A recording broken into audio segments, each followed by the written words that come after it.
Buenas tardes, bienvenidas. Hoy queremos abordar un tema que preocupa y mucho a bastantes familias. Familias que al inicio del confinamiento o en el pico de la pandemia lograsteis trasladar con mucho esfuerzo y sin ninguna ayuda por parte de la Administración a vuestros familiares de la residencia, consiguiendo así salvarlos de un contagio casi seguro y una muerte más que posible. Entonces descargasteis a las residencias que en muchos casos con casi la mitad de la plantilla de baja por sospecha de COVID, a pesar de los esfuerzos sobrehumanos de las trabajadoras, no eran capaces de ofrecer los mínimos cuidados básicos a los residentes, ni siquiera manteniéndolos confinados en sus dormitorios. Ahora comprueban con angustia e incredulidad que es la propia Administración que, bajo la amenaza de perder la plaza, les conmina a reingresar a su familiar antes del 18 de agosto o el 25 o en septiembre, porque no se ponen de acuerdo tampoco en esta fecha, aludiendo a una norma del año 94 que aplican a partir de la nueva normalidad que, según ellos, comenzó en las residencias el día 6 de julio. Una normalidad que con puertas cerradas, a los ojos de familiares, con visitas restringidas y sin libertad de movimientos, creemos que no es ni nueva ni normalidad. Más bien lo podemos considerar como una normalidad muy grande. Así es que vamos a empezar con las preguntas. Vosotras os llevasteis a vuestros familiares, a vuestros padres, en este caso, Esther, Ana. ¿En qué momento decides llevarte a tu padre, a tu madre, a tu casa? Esther. Yo decido justo antes de Semana Santa, decido sacarlos porque denuncié a todo lo denunciable, a la comunidad, a la policía, al juzgado, y allí nada cambiaba y allí nadie intervenía ni entraba. Entonces decidí que tenía que sacar a mis padres y los saqué el 14 de abril, porque vi que no había otra opción, no me quedaba ninguna otra opción. Nadie escuchó, nadie hizo nada. El 14 de abril y ya imagino que ya había habido bastantes fallecimientos en la residencia. Sí, llevábamos contados nuestros porque no teníamos ninguna información. Gente que conocíamos iban como 19, 20, bueno, en un día murieron 4 en 24 horas, o sea, era un pánico un poco generalizado por lo que nosotros íbamos recabando, porque información nunca tuvimos nada de la residencia sobre el COVID. Pero a mí lo que me preocupaba, además del COVID, era la desatención continua y continuada, día tras día, que mi madre me iba explicando y contando minuto a minuto por teleconferencia. Era una desatención en todos los órdenes, en alimentación, en limpieza, en medicina y continua. Entonces, para mí eso era mucho más peligroso. Sí, por eso lo saqué. Ana, tú también te encuentras en esa misma situación. ¿En qué momento fue que tú decidiste llevarte a tus padres? Tú te llevaste a tu padre primero a tu padre y luego a tu madre, ¿verdad? Primero me llevé a mi padre porque mi madre estuvo en el hospital y bueno, me lo querían hacer la cuarentena con él dentro y él es un enfermo de enfisema. Primero me llevé a mi padre, pero antes de terminar los 15 días de cuarentena me llevé a mi madre. Por la misma situación, porque no estaba cuidada. O sea, mi madre cuando la traje yo a casa la tuve que ingresar por deshidratación. ¿A tu padre no le facilitaban una habitación una vez que volvió tu madre del hospital, que ingresó por otro tema que no era COVID? La pusieron a ella en cuarentena, pero sin embargo a tu padre no le dieron una habitación diferente. A tu padre le mantenían con tu madre. No. Efectivamente, la cuarentena que hicieron los 2 puntos a lo que yo me negué. Ellos no me dieron una habitación, entonces el 16 de marzo saqué a mi padre. Esther, me imagino que fue duro para ti tomar esta decisión. Tuviste que acondicionar tu casa, tuviste que hacer esfuerzos y no fue sencillo, imagino, ¿no? Fue de las decisiones más difíciles que yo he tomado, porque en primer lugar yo no sabía si iba a poder cuidarles. Estábamos en pleno confinamiento, no se podía salir a la calle para nada. Yo no sabía si estaban enfermos o no, yo no sabía si yo estaba enferma o no, Era una locura sacarles a los dos inválidos, mi madre con un montón de puntos todavía en las piernas, mi padre demenciado. Era una auténtica locura, pero ¿cómo sería la situación en la residencia? Que lo vi clarísimo, o sea, o los sacaba o me iba a arrepentir el resto de mi vida. Entonces no lo dudé una vez que lo decidí y tuve, por supuesto, que alquilar una grúa, comprar una cama, una silla del baño, todo lo que pudiera ayudarme a manipular a dos personas inválidas y yo sola, porque, insisto, estábamos en pleno confinamiento. Pero prefería que muriera o que muriéramos todos en casa a seguir en esa situación de desatención, de soledad, de desinformación, de muerte. Para mí estaba muy claro, me daba igual lo que pasara después, pero la angustia que yo viví esos días no tiene ningún parangón con el trabajo y el esfuerzo que me está costando sacarlos adelante. Nada que ver, o sea, la angustia que yo viví esos días para mí era insufrible y lo tuve clarísimo. Después, ya digo, de un mes y pico denunciando, pidiendo ayuda, diciendo que no podía ser y con la única respuesta de silencio administrativo, porque nadie me respondió, o que era mentira lo que yo decía y que me callara que se podían querellar contra mí. Entonces ya decidí que no podía más. Al día siguiente de sacar a mis padres, un señor se tiró por la ventana. Creo que eso es bastante gráfico. Madre mía, o sea, encima con amenazas, Sí. sabiendo todos la situación que se estaba viviendo en las residencias en general. La única respuesta que yo he tenido de la residencia es que mentíamos, que mi madre mentía, que no era verdad lo que estaba diciendo, viviéndolo ella en sus carnes, y a mí me mandaron un burofax amenazándome con una querella por calumnias y que dejara de hablar en las redes porque se iban a querellar contra mí. Estoy esperando todavía porque yo quiero que hablar delante de un juez y contarle todo lo que sé. ¿Habéis contado en algún momento con algún tipo de ayuda? Imagino que no, pero bueno, siempre es bueno preguntarlo y que quede claro. ¿Habéis contado en algún momento con algún tipo de ayuda de la administración durante todo este tiempo? ¿O os han reducido la cuota, lo que estáis pagando por las plazas, lo que están pagando vuestros padres? ¿Ana? A mí no, yo sigo pagando lo que pagaba y a mí nadie me ha dicho de echar una mano. Sí, la trabajadora social de donde yo vivo me ha ayudado a hacer papeleos y cosas, pero ya está.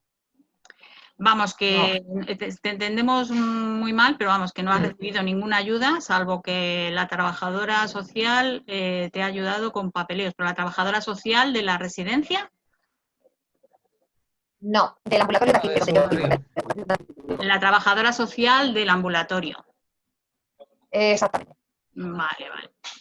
Pero vamos, que la cuota que estáis pagando no es más reducida ni seguís pagando íntegramente la plaza. No sé cuál es el caso de Ana. Mi caso es una plaza subvencionada y, bueno, subvención. A ver, perdón, mi plaza es una plaza totalmente financiada. Eso significa que mi padre paga más de la mitad del doble, de la mitad de su pensión. Eso significa totalmente financiada. 80 y tantos por ciento pagará entonces. No sé, pero más de la mitad de su pensión. Y entonces, como estamos subvencionados, no tenemos derecho ni siquiera a que nos descuenten los 4 euros por día y persona que gastan en alimentar a un residente en la residencia. 4 euros, repito, por día y persona. Pues ni siquiera tenemos derecho a ese descuento. Entonces, estoy pagando religiosamente la plaza exactamente igual que cuando estaba mi padre dentro, exactamente igual. Sí, Ana, supongo que en tu caso es exactamente lo mismo, porque tu plaza, las plazas de tus padres también es una plaza totalmente de financiación total, puesto que están en una residencia pública. Ya, no, mi padre paga más de su pensión. O sea, él paga 200 y pico euros más de lo que gana de pensión. Pero lo complementa. Depende de la pensión. Eso lo complementa la Comunidad de Madrid. Eso es. No, vamos a ver, mi padre él tiene una pensión y pagas 200 y pico euros más de lo que tiene de su pensión. ¿Pero es una plaza subvencionada? Sí, pero paga el 100% de su pensión más 200 y pico euros más. ¿Y de dónde lo saca? ¿De sus ahorros? Pues de su ahorros. Eso, son las cosas de la comunidad, de la administración, son cosas increíbles, alucinantes. Bueno, pues la verdad es que no doy crédito. Bueno, ¿y ¿Puedo vuestros hacer una familiares? pregunta, Carmen? Por ¿Puedo hacer supuesto, una pregunta? por No, supuesto, Ana. simplemente quería preguntarles a ellas, porque bueno, para que lo sepáis vosotras, Esther y Ana, no es mi caso. Mi madre es 100% dependiente, tiene un alto deterioro cognitivo por enfermedad de Alzheimer en grado máximo y de hecho nunca me lo he planteado el sacarla realmente, pues que porque son cuidados plenos y absolutos 24 horas al día, pero en cualquiera de los casos, a nosotros en la residencia de mi madre nos comunicaron el 1 de abril que la Comunidad de Madrid daba la posibilidad de sacar al familiar de la residencia, por supuesto sin PCR hecho, y para que aquel que quisiera sacarle pues tenía que firmar una documentación de que bajo su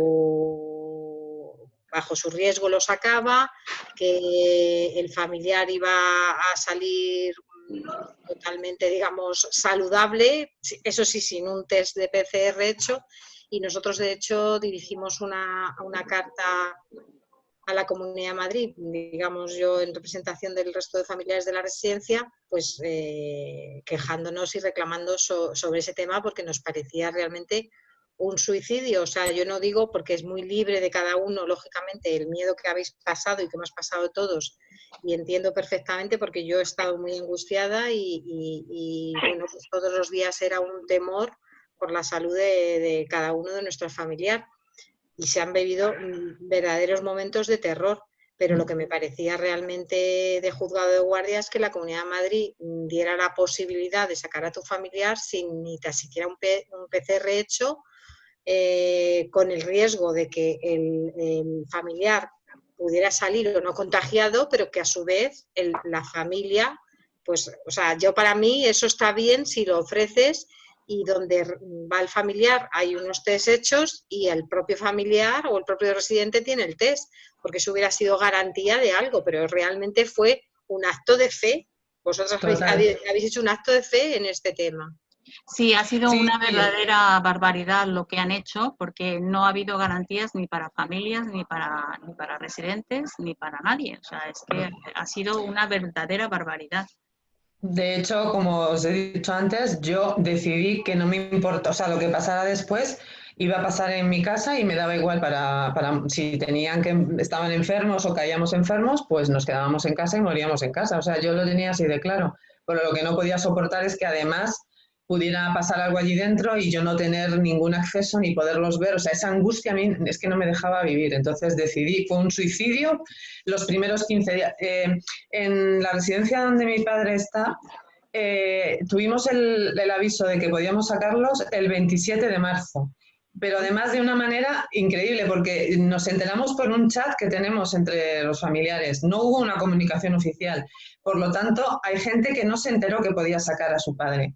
Y nunca se planteó esa posibilidad porque no sabía que existía. Entonces ahora, a toro pasado, con su padre ya muerto, se tira de los pelos porque ella podría haberlo sacado antes de que muriera si hubiera sabido que tenía esa opción. No la tuvo porque nadie le informó. Entonces era tal el caos de PCRs, nada de nada. Yo pensé hacerla yo en privado, pagándola yo, haciéndola a todos, y luego me planteé, ¿y si veo que estoy contaminada o ellos lo están, qué hago? Los dejo ahí. Entonces no quise saber y lo saqué con todo el riesgo. Eso sí, cuando yo firmé que salía bajo mi responsabilidad, ellos se lavan las manos, por supuesto. Yo escribí a mano que yo me lo sacaba obligada por el caos que había, la mala praxis y la desinformación, y que me los llevaba obligada y que era responsabilidad de ellos lo que les pasara a mis padres en los siguientes 8 días. Eso lo escribí Bueno, yo de mi puño y De tu letra. puño y letra. Fijaos hasta qué punto hay descontrol, ha habido descontrol y lo sigue habiendo, que lo sé porque Ana me lo ha contado antes. Ana sacó a sus padres sin firmar absolutamente ningún documento. O sea, Ana, para la administración, ahora mismo sus padres realmente siguen en la residencia porque Ana no ha firmado ningún documento como que sus padres han salido de la residencia. Imaginaos hasta qué punto hay un descontrol tan grande. Entonces, Carmen, ¿hasta qué punto la pueden obligar para que lo reingrese en esta fecha? Si sigue dentro, ¿No? ¿Hasta qué punto? Hombre, porque hay constancia de que ya no están, obviamente, pero Sí, efectivamente claro. todo sería un tema legal bastante complicado. Es muy Bueno, a peliagudo, mí, ¿eh? Sí. perdón, a mí nadie me ha avisado, oficialmente. Yo no tengo un papel diciéndome que tengo que reingresar a mi padre. De hecho, Esa es la siguiente el... pregunta, Esther. ¿Cómo y Ah, quién se ha puesto en perdón. contacto para comunicarte que hay que reingresar en el plazo de, bueno, depende del caso, de 45 días o de más? Pues bueno, yo como empecé a escuchar cosas, ¿no? En redes y demás, y de repente yo también tengo que empezar a planear, claro, porque esto para mí es un paréntesis, como para todos. O sea, me gustaría aprovechar para responder a esta gente muy brillante que te dice en mitad de toda esta amargura y esta presión que estamos viviendo, que te dice, pero bueno, si tan mal está tu padre en la residencia, ¿por qué lo tienes en una residencia? Con el dinero que pagas en la residencia puedes tener a alguien en tu casa 24 horas. Pues le voy a contestar a esta gente tan brillante que cuando yo decidí sacar a mi padre de su casa fue porque no tuve más opción, porque mi padre estaba absolutamente colapsado con unas necesidades de cuidados profesionales que solo en una residencia, si cumplen los servicios que realmente tienen que cumplir, mi padre puede tener. Si a mí me pagara lo que a mí me dieran el dinero que le da la comunidad a las residencias, a lo mejor me podría plantear tener a una persona en casa. De todas formas, cuando tú convives con personas que ya están demenciadas, aunque tengas una persona en casa, no vas a tener un palacio, es una casa pequeña, no descansa nadie en la casa, con lo cual tú tienes un desgaste que no puedes hacer una vida normal. La gente que llevamos a nuestros, o la gente que yo conozco y que queremos a nuestros familiares, los llevamos porque no tenemos otra opción, porque no tenemos dinero para otras cosas y porque sabemos que es donde mejor están si las cosas se hacen bien y como nos venden sobre el papel nos lo venden todo muy bien y muy bonito. Bueno, entonces quería aclarar eso. Mi padre necesita su plaza. Yo estoy pidiendo la plaza y luchando por esa plaza porque me ha costado mucho tenerla y quiero mantenerla porque sé que la necesita. Nadie me ha confirmado que tiene que volver. Fui yo quien pregunté, oye, a la residencia, ¿me podéis decir si ya están volviendo las personas y en qué situación están volviendo? Y entonces, a respuesta de mi correo, la directora del centro me dijo que la comunidad estaba ya obligando a volver a empezar a contar los días de ausencia a partir del 5 de julio. Ahí fue cuando yo me enteré. Fui al contrato, yo vi que tengo 60 días de ausencia, otra gente habla de 45, le pregunté también a la residencia y me ha confirmado que en mi caso son 60 días. Tampoco lo sabían y lo tuvieron que mirar. Pero a mí nadie me ha informado, la comunidad no me ha enviado ningún papel ni nada Bueno, recomendándome a llevar a mi padre. pues tampoco en esto tienen un criterio unificado porque nosotros conocemos a otra persona, Carmen, que tiene a su madre en su domicilio porque también se la llevó a finales de marzo y a ella le han dicho que tiene que reingresar el día 18 de marzo. De agosto. De agosto. Perdón, de agosto. A Ana le han dicho otra fecha, ¿verdad, Ana? No sé quién se puso en contacto contigo, la asistente social de la residencia, ¿verdad? Y te dijo otra fecha, supongo, para reingresar. El 18 Sí, de sí, agosto. El 18 de agosto, ¿verdad? 25 de agosto. Ah, el 25 de agosto, ¿ves? Otra fecha diferente y es la misma residencia que a Carmen le han dicho el 18 de agosto. O sea que no sabemos muy bien quién decide las cosas ni en qué momento las deciden, si se fuman un porrito primero y después no sabemos muy bien cómo funcionan las cosas porque realmente no hay un criterio fijo, no Pues es que hay nada. aquí se está siguiendo el mismo criterio que se sigue con la nueva normalidad, que cada residencia hace el tema de visitas y cualquier otra cuestión, pues como diferente. No hay ninguna norma realmente, nadie sigue un protocolo. No, esto de reingresar el 18 y el 25 está escrito por la Comunidad de Madrid. O sea que, en fin, bueno. Vamos a dar la bienvenida a Miguel, ¿verdad? ¿Estás ahí? Hola. Hola, Sí, buenas tardes. ¿cómo estás? Hola Miguel, buenas Bien. tardes. Nos vienes al pelo porque queríamos preguntar cuál es la nueva normalidad en las residencias, porque como nos dicen a los familiares que ya pueden reingresar porque el día 6 empezó la nueva normalidad, y utilizan ese argumento diciendo que ya es seguro y que la misma seguridad hay dentro que fuera. Pues queríamos saber un poco la visión de los trabajadores desde dentro, pues saber si realmente los que tienen que reingresar ahora en agosto van a estar en unas condiciones de seguridad. Miguel. Pues buenas tardes a todas. Únicamente puedo afirmar que el otro día estuve en la última que he trabajado, que como sabéis, o para quien no lo sepa, he estado de baja y he sido despedido porque se me finalizó el contrato y ya me tenían ganas.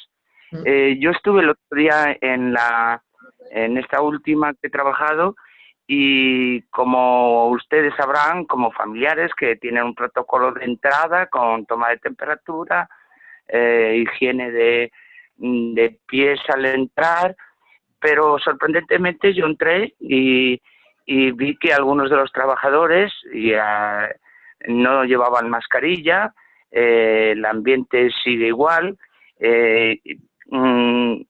Puedo afirmar que los interiores de donde se cambia el personal es el mismo espacio reducido donde nos teníamos que cambiar las chicas en un lado, los chicos íbamos a enfermería, al cuarto de enfermería que tenían, porque claro, era un sitio muy reducido, las taquillas siguen siendo las mismas, una taquilla para cada trabajador, donde solo coge un traje, donde tenemos que meter los trajes y la ropa de calle en el mismo sitio. Creo que en los protocolos a nivel interior no se ha tocado para nada. O sea, la misma inseguridad que se vivía anteriormente a la situación se sigue viviendo ahora. No puedo dar más información en cuanto al funcionamiento en general, que sí que por algunos compañeros sé que las van un poquito más relajados porque hay más plazas libres. Pero en cuanto haya aumentado el personal de ocio, de cultura, creo que es el mismo que existía antes de la pandemia. Por desgracia, así es. Bajo mínimos, entonces. Quería comentar una cosa. Sí, adelante, Esther. Vamos a ver que es que para mí son dos temas diferentes. Un tema es si están seguros o no, que es lo que nos estaba contando ahora Miguel, y otro tema es la nueva normalidad. Es decir, la nueva normalidad, que es lo que arguye la Comunidad de Madrid para obligarnos a ir. La nueva normalidad para las personas, para todas las personas, significa que con nuestra mascarilla y respetando la distancia de seguridad, te mueves libremente por la vida. Esa es la nueva normalidad. Y eso, si lo aplicamos a la residencia, es que ni por el forro. Me da igual si están muy protegidos o poco protegidos. No hay nueva normalidad. Yo no puedo entrar a ver a mi padre cuando quiera. Mi padre no puede salir cuando yo quiera. Partiendo ya de esa base, la nueva normalidad no existe. Entonces, independientemente de si están o no protegidos dentro, que yo pienso exactamente lo mismo, no lo están porque la situación ha variado muy poquito de la pandemia aquí. La cuestión es que yo he firmado unas cláusulas en el contrato con unos servicios que a mí no se me van a cumplir, no se me van a ofrecer si yo devuelvo a mi padre. Las terapias están totalmente reducidas. ¿Por qué? Porque hay que respetar los aforos, por lo que sea, me da igual. La idea es que mi padre no va a tener sus terapias como las debe de tener.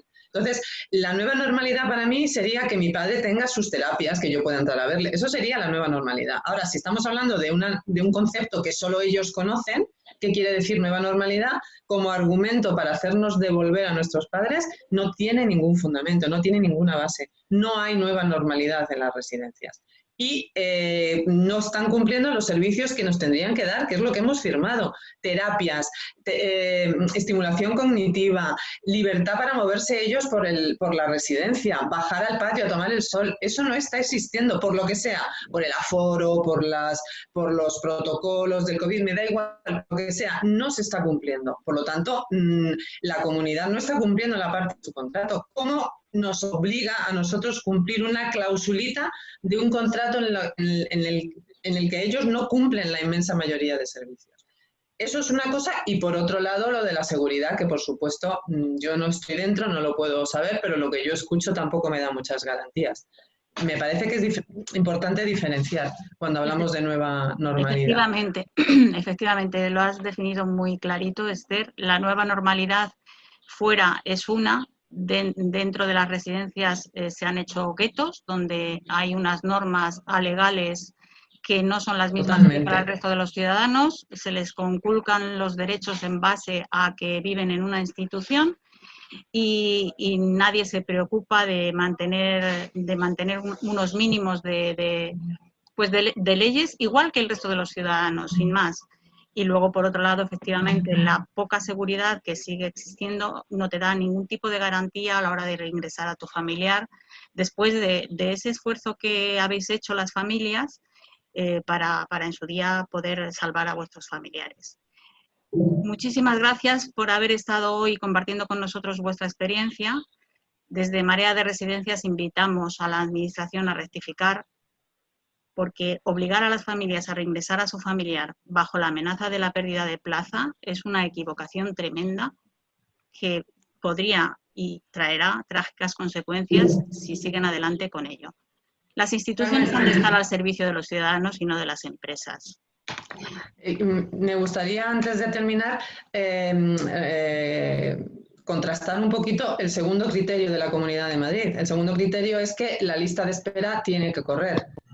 Entonces, bueno, eso es que se desmonta facilísimamente. En primer lugar, para que la lista de espera corra, lo que hay que hacer es crear plazas, no quitarle la plaza a la persona que la tiene y la necesita. No la está usando. Y que la está pagando. Y no la está usando no porque no quiera, no es porque estemos de vacaciones, no la está usando porque no ha tenido otra opción, porque ha visto que el deterioro, en el caso de mi padre, el deterioro era tan brutal que o le sacaba o no salía, o salía totalmente irrecuperable.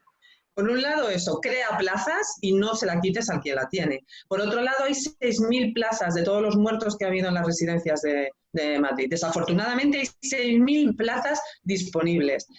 Es bastante para que corra la lista. Y en tercer lugar, y me parece fundamental, me gustaría lanzar un mensaje a todas las personas que van a meter a sus padres, a sus familiares, a una residencia, que están muy contentos porque han recibido por fin esa plaza que llevan años esperando, que se informen muy bien, no sobre el papel, en la realidad de dónde meten a sus padres. No lo están metiendo en el sitio que te están vendiendo, no te van a dar los servicios ni las condiciones que aparecen en el papel. Como bien habéis dicho, es un gueto en el que los familiares no tenemos acceso, en el que no sabemos lo que está pasando realmente, y yo ya conozco gente que ha metido a su familiar y en menos de un mes, pasando por diferentes infecciones, ha salido con los pies por delante. Y no pueden entender qué ha pasado y por qué nadie les informó de lo que estaba pasando realmente. Entonces, a lo mejor la lista de espera ya no corre tanto si sabemos exactamente qué está pasando dentro de las residencias ahora mismo. Y la desatención, que continúa también exactamente igual, y la falta de información y de claridad. Y eso sería muy importante para la gente que se piense dos veces antes de meter ahora mismo en esta situación de confinamiento, porque ellos siguen confinados, en la residencia a su familiar. Yo dudo mucho que tengan realmente necesidad de que la lista de espera vaya corriendo. Yo más bien pienso que lo que tienen es necesidad de completar las plazas que se les han quedado vacías, porque la gente seguramente no quiere ingresar ahora a sus familiares. Probablemente ofrezcan la plaza y la gente la esté rechazando, porque efectivamente un caso muy urgente tiene que ser para poder reingresar ahora, según la situación que tenemos de anormalidad y de inseguridad en las residencias, que por desgracia se ha visto claramente en los medios. Las personas ya saben muy bien lo que pasa dentro y ahora es muy difícil que alguien quiera reingresar a sus padres, a sus seres queridos en una residencia. Y los que no lo saben, pues que se enteren, como dice Esther, porque realmente corren un grave peligro. Se han dado casos, de hecho, que han ingresado a su familiar y estaban en perfecto estado y han durado 20 días en la residencia. Sí. Así es que realmente es una situación muy complicada, es una situación que hay que tratar en profundidad. Y desde bueno, luego, si nos obligan a devolver la plaza, con esas dos premisas que se caen por su propio peso, es un abuso de poder absoluto y total por parte de la comunidad. O sea, no tiene ningún fundamento. Aplicar una cláusula cuando ellos no están cumpliendo el resto de cláusulas de un contrato, me parece un abuso de poder y una prepotencia que bueno, a mí me tiene totalmente, como estoy, perpleja desde hace meses. Además que aplicar una cláusula del año 94 por el cual te limitan a que no puedas estar hasta X días máximo fuera de la institución o de las instalaciones, sin tener en cuenta... Me parece que en la situación extraordinaria en la que estamos en este momento requiere también medidas extraordinarias y ahora mismo, encima que estáis pagando la plaza, porque la plaza la estáis pagando, realmente no se trata de reservar la plaza por un capricho, se trata simplemente de la necesidad de no volver a la película de terror que estamos teniendo, con lo cual ante situaciones extraordinarias, ya lo comenté esto el otro día, medidas extraordinarias. Sí, pero Carmen, deberían de ser más flexibles para ampliar ese plazo hasta que la situación realmente sea normal. Es que lo insultante del caso es que la situación especial les sirve a ellos para argumentar la falta de terapia. Es decir, no podemos dar las terapias normalmente porque estamos en una situación excepcional, pero esa misma excepcionalidad no nos la aplican a nosotros con los días de ausencia. Claro, entonces, es todo un sin Dios y una sin razón y un abuso de poder. Para mí está clarísimo. No está claro que firmamos unas condiciones cuando nos adjudicaron las plazas de nuestros padres que hoy en día no se están cumpliendo en absoluto. Tenían unos servicios que se incluían, como por ejemplo el de peluquería, el de podología, el de terapia, el de fisioterapia en algunos casos. Todo esto nos está dando y sin embargo sí pretenden que sigamos, que nosotros cumplamos con nuestra parte. Lo primero que tendrían que hacer es descontar de lo que han estado cobrando durante estos meses los servicios que no se han dado. Los residentes han estado confinados en sus habitaciones. En la mayoría de los casos no les han ofrecido un primero y un segundo plato para elegir. Les han puesto lo que había como si fueran animales en una cuadra. No se les ha levantado de la cama en muchísimos casos. Se les ha duchado solo una vez a la semana porque no había personal. En fin, una serie de despropósitos que la Administración tiene que repensar y tiene que echar marcha atrás con esta condición porque es absolutamente impensable que en un Estado de Derecho una Administración pueda decirle esto a los ciudadanos. Empezamos la cuenta atrás hacia la manifestación que habrá en todas las comunidades del Estado español el día 26 de septiembre. Por justicia, responsabilidades, por dignidad, derechos humanos. Queremos una ley de residencias ya. Y bueno, me atrevo a sugeriros que no os perdáis nuestro canal de YouTube, que espero que empiece a funcionar mejor de lo que ha funcionado hoy. Muchas gracias a todas y nos vemos. Gracias a todos. Adiós, Miguel.